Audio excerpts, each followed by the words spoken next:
Hello, my name is Aldo Gomez, and this is my persuasive speech.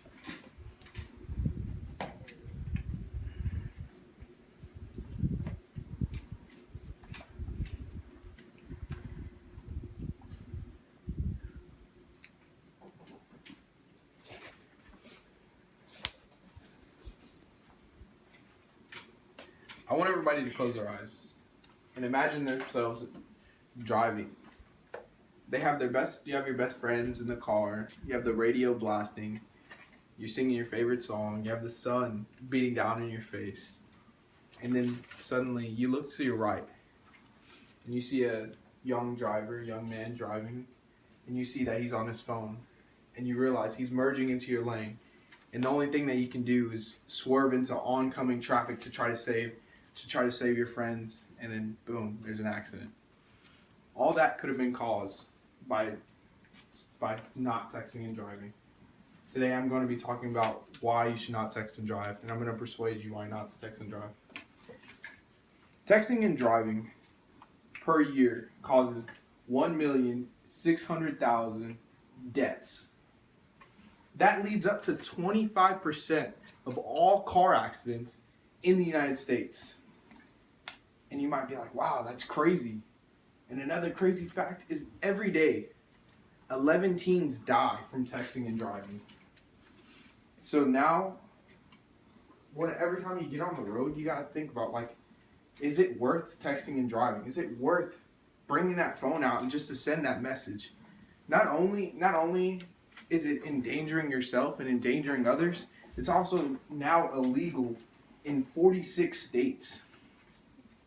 In Alaska, they charge you $10,000. That's a ticket, $10,000 and up to a year of prison. That is the maximum amount for texting and driving if you are caught. Another thing, the thing that I've noticed personally is that they had recently put a ban in College Station, where I currently stay at, and you're not allowed to be on your phone. You're not allowed to sit there and text, you're not allowed to call, you're not allowed to do anything on your phone while you're driving. And when I first got up there was always those people that were driving crazy, and you could always tell that they were just driving inconsiderate, and they just always took up the road, and you can tell they're always texting on their phone. And there's several times where I've almost gotten in an accident.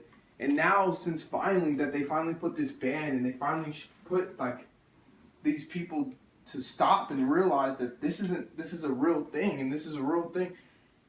Every time I go out now that they put this ban, every time I go onto the road, I can see a cop pulling over somebody.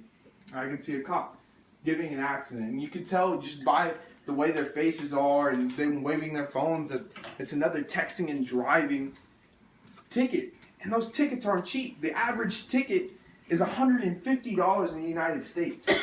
So nobody really wants to pay that type of money.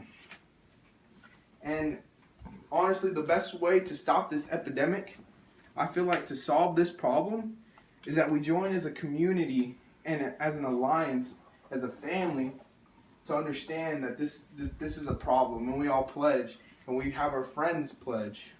Another solution is that we use our apps on our phones or on our smartphones to show that texting and driving, that helps you not text and drive. Or instead of looking at your phone, you can have Siri or you can have any other app tell you who texted you, or respond that way. That way you cannot lose your focus on the thing. Or another solution could even be by getting off the road, by going and stopping somewhere. If that text was so important, instead of endangering your lives or endangering anybody else's life. So finally, I would like to wrap up and kind of give a little summary about what I talked about. And so next time you get on the street, remember that texting and driving, that 11 teens die every single day from texting. And that tickets, they're $150. And if you're in Alaska, they're $10,000.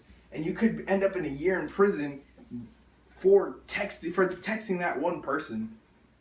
And that this epidemic of texting and driving can be solved if only we join together and we become one, and we all pledge that we won't text and drive, or we'll put our phones down, or even if that text is so important, or You need to call somebody that important that you go and you pull over and you sit there and you make that call or you make that text. And I'd like to thank y'all very much for listening. Sure. Yeah.